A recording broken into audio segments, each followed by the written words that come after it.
Nobody was interested in Burnout Paradise prior to its release. Series co-creator Alex Ward tells Gamasutra, "I remember taking it to E3, and pretty much nobody came to see it. The folks running it, the game's publisher, were thinking, get that game done and then make another one. We were just happy to survive it, really. The team at Criterion Games did a lot better than survive. They created one of the most loved driving games of all time. Fans' passion for the open-world racer remains to this day, and it is poised to capitalize on that by releasing a remastered version of the game later this month, a full decade after the original's 2008 debut. So what made it so special, and how, if at all, did it change the racing genre? According to one of its creators, the idea for Paradise can be traced back to open-world games like Crackdown, Test Drive Unlimited, and in particular Pandemic Studios' Mercenaries, Playground of Destruction.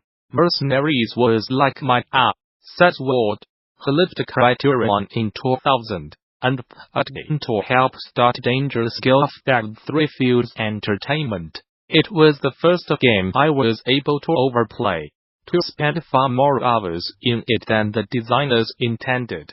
The main realization I had was that the world, the landscape, was that game. You could have a lot of fun doing quite inconsequential things. Can I make this car's crash there? What happens if I crash a helicopter here?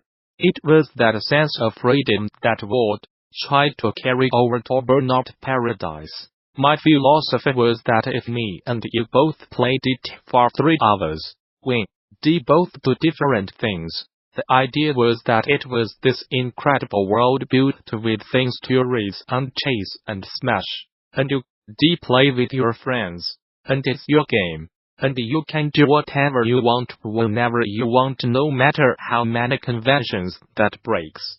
I wanted it to be about discovery and exploration. The result was a racing game without any defined tracks. Every junction in Paradise City could launch a new event, be that a race, a takedown mission, or a stunt challenge.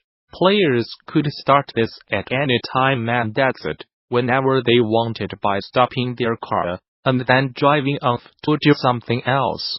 During races, players were simply given a finish line and could take whichever route they thought would be the quickest. The freedom extended to multiplayer. Ward says his aim was to create a space where people could make friends, almost like a drivable chat room. Players could roam freely about the city alone or in groups, making their own fun or completing challenges at their leisure. And while it did not work for everybody, some fans disliked the lack of structure. It worked for most players, among them other developers. I was blown away by it, says Paul Coleman, chief games designer on Codemasters, the series. When it first came out, I 101%ed it, got all the licenses, smashed every billboard, and played all of the DLC up until the Toy Cars pack, more than a year after release. It was the game's open-world setting, Paradise City, that kept Coleman coming back. Series such as Need for Speed, Midnight Club and Test Drive had already taken status at open-world racing by the time it released in 2008. But Coleman says Paradise was the first game to do that style of play justice, and he still believes it's the most complete open-world racer ever built. I think the Paradise world just felt so much nicer to exist in. He argues, it made people take note that you did not have to have a predefined track to enjoy a driving game. You see it today in games like Forza, Horizon and The Crew. Those areas have lots to do, but I still do not think anybody has captured the right kind of size of package, like Paradise did. The scale of the city and outlying area felt right for what Paradise was setting out to do. There was something to do at pretty much every junction. The open world is also what led Meta, creative director of Codemasters Formula One series, best remembers about Paradise.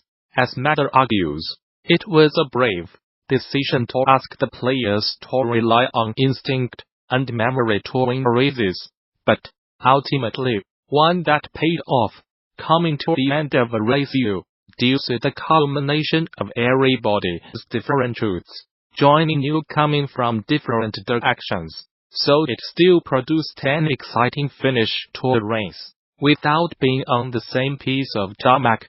The handling of the cars was spot on for the setting, a mixture of speed and control blended with the close-up crash physics that the Burnout series is famed for. Matters recalls just how well it flowed. You do get into a rhythm, and you do pick your shortcuts and crash through the signs. And from start to finish it was exciting and fast. It was never jarring. If you clipped a wall you had an awesome crash, and then you were straight back in the action.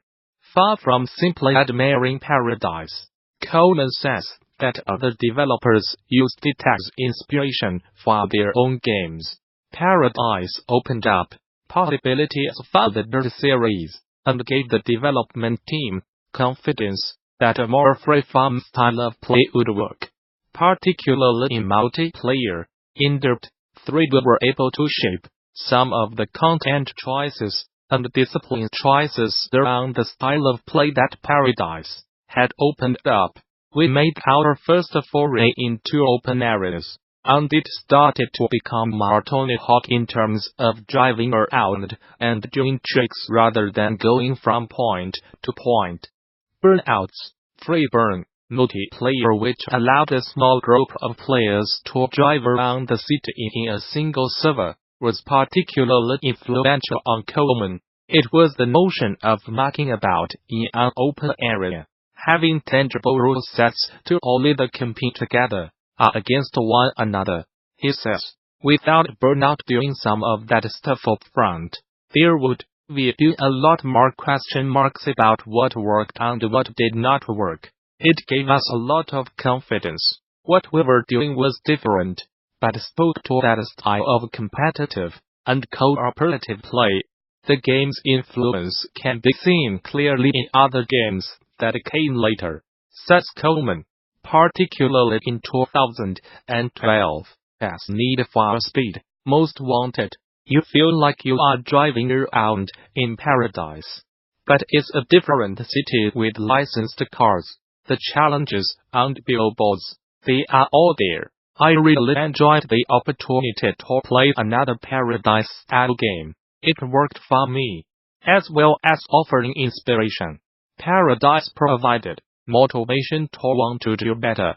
Coleman says that's especially true of the amount of content it offered, with multiple meaty updates after its release, including ones that added motorbikes, a day-night cycle, new game modes, and a sizable island built for stunts. It was incredible value for money, with reasons to keep coming back. He continues, it certainly set a difficult precedent for everyone else to try and follow. We more likely be expected to release 2 games for that amount of development. It was a challenge for us to step up to that level, and I do not think we have ever really achieved that. But despite its influence, Alex Ward says that when the game came out it did not feel like a big success. That perhaps stemmed from his time in development. He was never told what he could or could not put into the game. It was his brainchild, after all. But it was clear that many people disagreed with the direction of Paradise. Nobody else wanted to make an open-world game, he says, adding that he was always reluctant to put as much cash behind the Burnout series as they could be because they thought it lacked the cultural relevance and showbiz appeal of the Need for Speed series that just used to annoy us because we've all worked really hard on it. So, part of Paradise was about defying expectations. and making sure that the e-sale staff were inundated with orders from retailers that had sold all their copies of the game, and it worked. The game sold 1 million copies in its first 3 months, and the decision to carry on pushing out content stopped players from trading it in, which was a major concern for publishers at the time. Ward says that whenever he returns to the game, it's very hard to look at it without saying, "That is wrong. That does not work," and says there are lots of features that he wanted to add but that never made it into the game. But equally, he recognizes that it was ahead of its time in almost every way, as well as being the world's first, undoubtedly only, social driving game.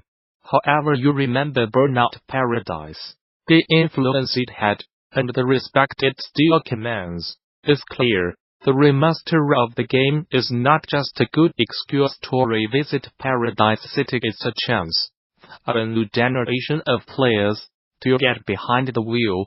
I am looking forward to going back to the remaster, says Codemasters, Coleman, partly because I want my 3-year-old son to experience it for the first time. He's probably a bit young for it, but he loves cars. And I think with the right, smaller PS4 controller he's going to really enjoy playing in that area. He will not be the only one. Some recordings from the Game History panel held at this past MAGfest 2019 are now available for the public to enjoy. This panel track was part of the Music and Gaming Educational Symposium, MAGfest.